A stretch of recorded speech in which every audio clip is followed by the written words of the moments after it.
Greetings, this is Mr. Bowlby. We are in the CKLA Domain 1 for 3rd grade.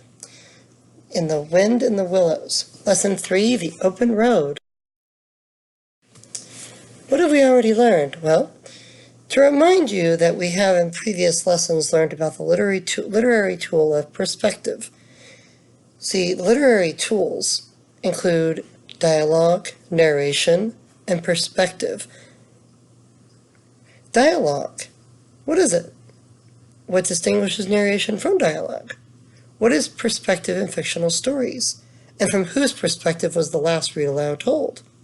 First, what is dialogue? Dialogue is what characters say to each other. It's a conversation that the characters are having. What distinguishes between narration and dialogue?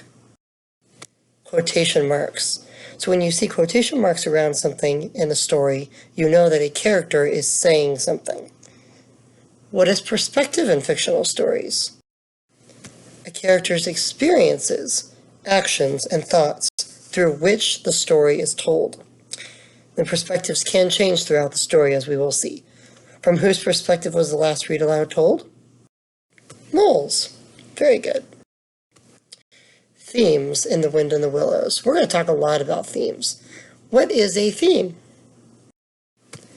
A theme is a broad idea that comes up many times over the course of a story or book. Themes are another part of fiction writing, like characters, setting, and plot, which the author uses to help guide the story. There are many recurring themes in The Wind and the Willows. This means that the themes repeat again and again in the story.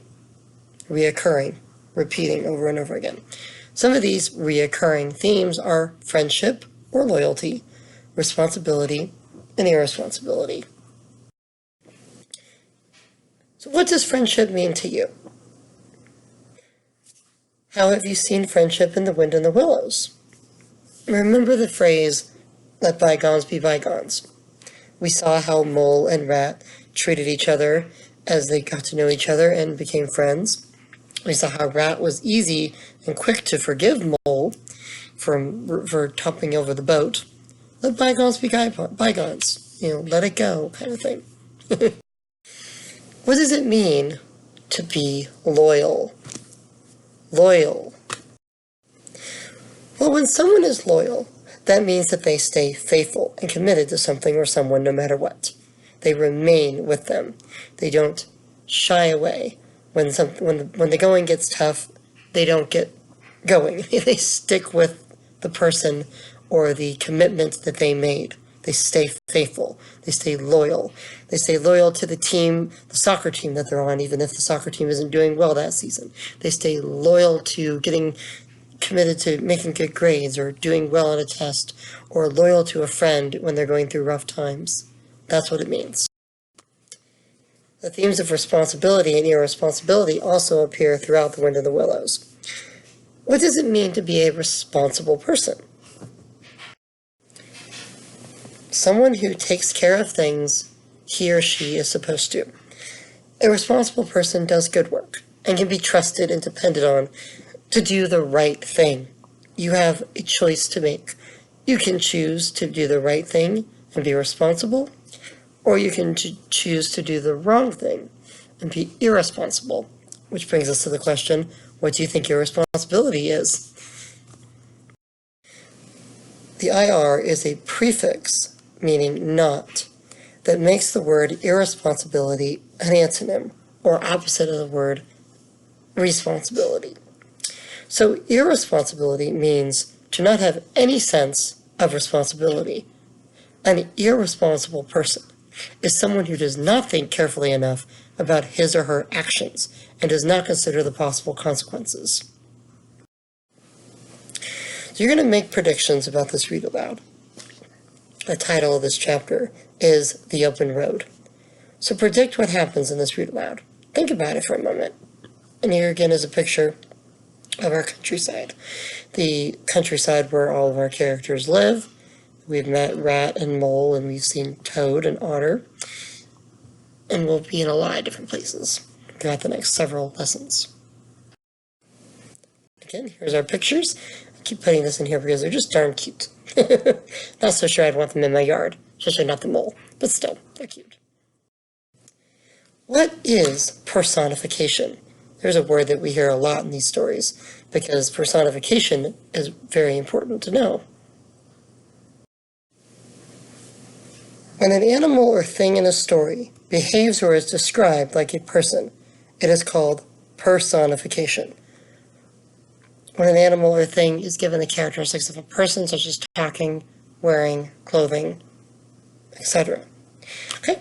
In Domain 1's listening journal, on page 3, you'll write down 5 examples for the read aloud of personification. Here are several vocabulary words that you need to know. Call on, to visit socially. Common, piece of land owned by many people or community. You might hear that term in a college facility where there is a common room or common area for people to visit. Mended is to fix or repair something. Possessed is to be controlled or owned by something. State is physical or emotional condition or shape that something is in. Okay? Excellent. All right, back to our story. Ratty, said the mole suddenly, one bright summer morning, I want to ask you a favor. The rat was sitting on the riverbank, singing a little song called Duck's Ditty that he had just composed. All along the backwater, through the rushes tall, ducks a-dabbling, up's tails all. Duck's tails, drake's tails, yellow feet a-quiver, yellow bills all out of sight, busy in the river.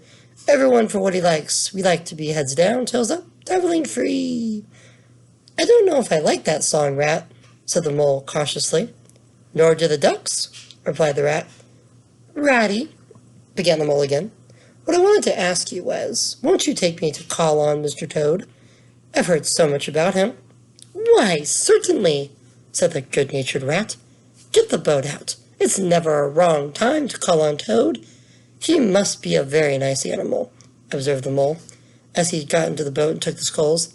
He is indeed the best of animals, replied the rat, as they set off to visit the distinguished Mr. Toad.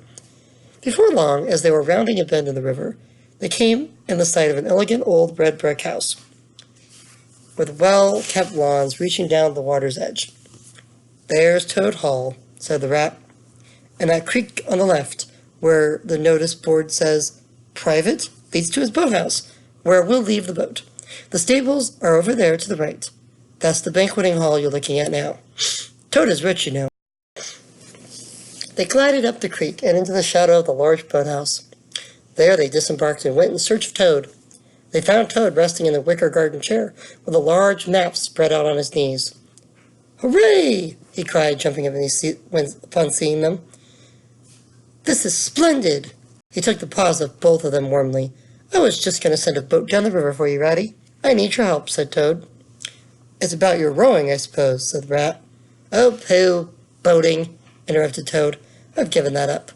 Now come with me, dear friends. I have something to show you. He led the way to the stable yard, and there they saw a gypsy caravan, shining with newness, and a painted canary yellow and green. There you are, cried the Toad. There's real life for you. The open road, the dusty highway. This is the very finest cart of its sort. Come inside and take a look. The mole was tremendously excited and followed him eagerly up the steps into the caravan. The rat refused to follow. It was indeed very compact and comfortable. There were sleeping bunks, a little table folded up, and a cooking stove and a bird cage with a bird in it, and a variety of pots and pans. It was a very lovely canary yellow and green, which, by the way, I'm going to show you now a picture of a canary. That is canary yellow and blue, green. There you go.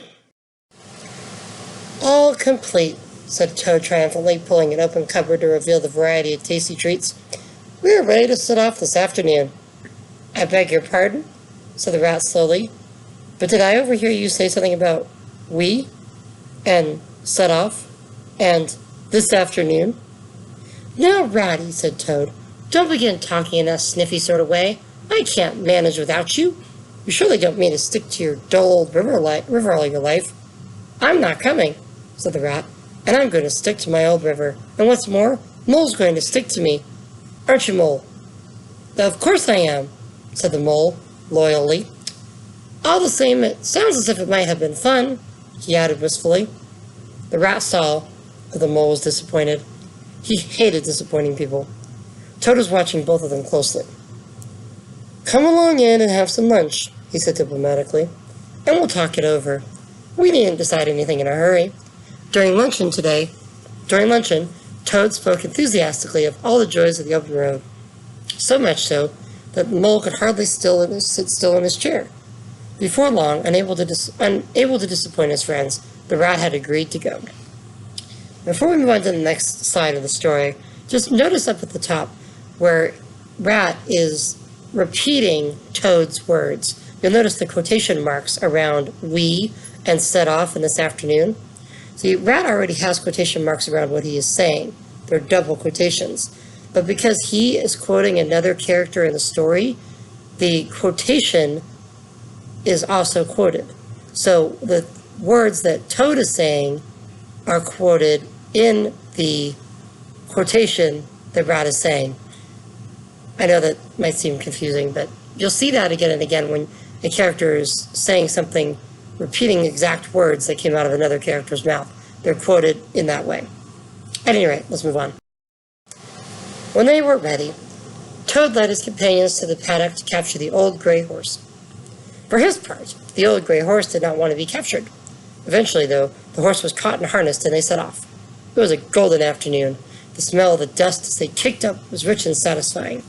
Late in the evening, they drew up on a remote common, turned the horse loose to graze, and ate their simple supper sitting in the grass.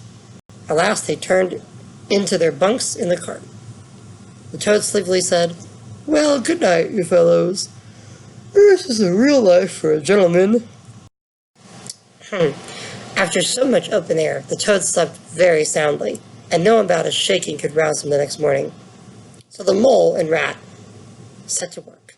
The Rat saw to the horse and then lit the fire, while the Mole trudged off to the nearest village for milk and eggs. The hard work had all been done by the time Toad appeared. They had a pleasant ramble that day along narrow by-lanes and camped as before on the common. This time the two guests made sure the Toad did his fair share of work. As a result, when the time came for starting the next morning, Toad was no longer singing the praises of the open road. Their way lay as before, along narrow country lanes, and it was not until afternoon they encountered their first main road. There disaster struck, for as they strolled and chatted, far behind them an unfamiliar sound could be heard. Glancing back, they saw a small cloud of dust advancing on them. From out of the dust a faint pop-pop sounded. Ignoring this strange vision, they turned to resume their conversation. Then, in an instant, the peaceful scene was changed. A blast of wind and a whirl of sound caused them to jump out of the road. The pup-pup sound rang out once more. As this sound rang out, they glimpsed as a magnificent motor car, with its pilot hugging the wheel. This splendid vehicle flung a cloud of dust in their direction and then was gone. At the sight and sound of this vehicle, the old gray horse reared and backed towards the ditch. Before long, the canary yellow-green-colored cart lay on its side. The Rat danced up and down in the road. You villains, he shouted, shaking both his fists. While Rat was shaking his fist, the Toad sat straight down in the middle of the dusty road and murmured, Pup, pup. For his part, the Mole was busy trying to quiet the horse. Then he went to look at the cart on its side in the ditch. The Rat came to help him, but to no avail. Hi, Toad, they cried. Come and help us. The Toad did not reply, so they went to see what was the matter. They found him in a sort of trance, his eyes still fixed on the dusty road. The Rat shook him. Are you coming to help us, Toad? He demanded. Wonderful sight, murmured Toad. The real way to travel. Oh, stop being a fool, Toad, cried the Mole. And to think I never knew, continued the Toad. But now that I do, what dust cloud shall soon spring up behind me? What are we to do with him? Asked Mole the Rat.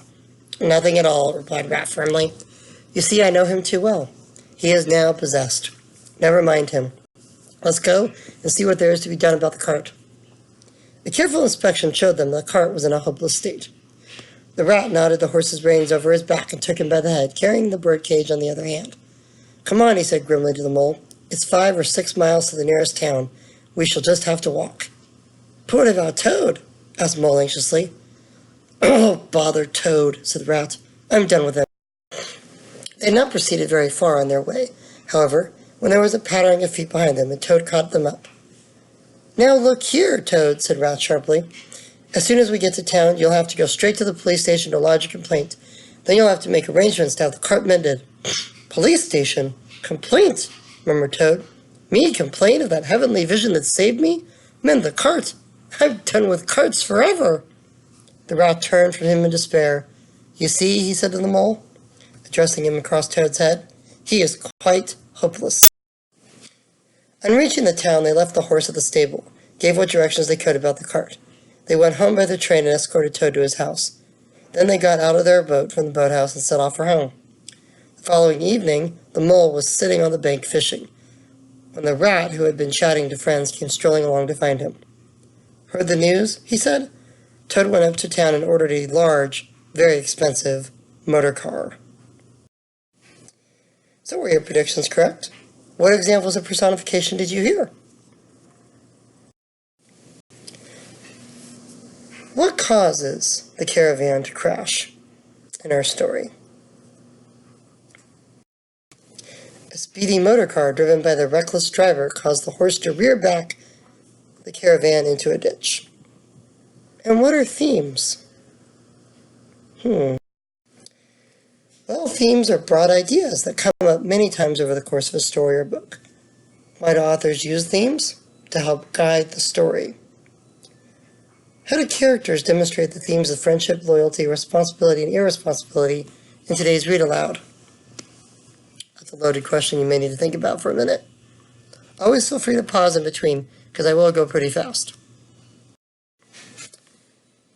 Okay. Answers may vary, but of course here are some options. Friendship and loyalty. Well, Rat taking Mole to call on Toad. Rat agreeing to travel with Toad because he worries about Toad traveling on his own. And of course camping on the commons. Responsibility. Rat and Mole take care of the work on the trip. Rat and Mole take care of the wrecked caravan, the horse, and Toad after the car incident. Irresponsibility. Well, Toad not helping them on the trip. And Toad not caring about the wreck. So yes, Toad is a huge player of the irresponsibility throughout the stories. Hospitality. Toad having Rat and Mole come in and have a meal. Very good. Describe Toad and Toad Hall. Be sure to use adjectives and other words from the story. Toad can be described as not very clever. He's boastful, fun, generous, a nice animal, but he's also irresponsible, wasteful, self-centered, etc. Toad Hall is an old, dignified, big, red brick, basically a mansion. It's huge. And which animals in today's read aloud are not personified? That's a good question. Which animal character came along as not a personified animal? The horse. Very good. Compare and contrast Toad's reaction from moles and rats after they all see the motor car and the caravan wrecks. So think about comparing as similarities, what things have in common, like a pencil and a pen. You can both use them for school, but contrast is differences. A pencil is easier to erase. A pen is more permanent. So compare means something is similar, contrast means something is different. In this case of our story, moles and rats' reaction to the wreck were very different than Toad's. Toad's state is dreamlike, spellbound, and fascinated. He's possessed and practically in a trance. He isn't even worried or upset about the state of the wrecked caravan. Toad seems ready to walk away from the wreck without doing anything about it. Rat and Mole are upset, frustrated, and angry at Toad because he doesn't seem to care about the wreck the motor car has made of his caravan, or how their trip is ruined. Rat and Mole feel a sense of responsibility to take care of the horse and the wrecked caravan, as well as to help take care of Toad. Toad behaves in an irresponsible way and doesn't seem to care.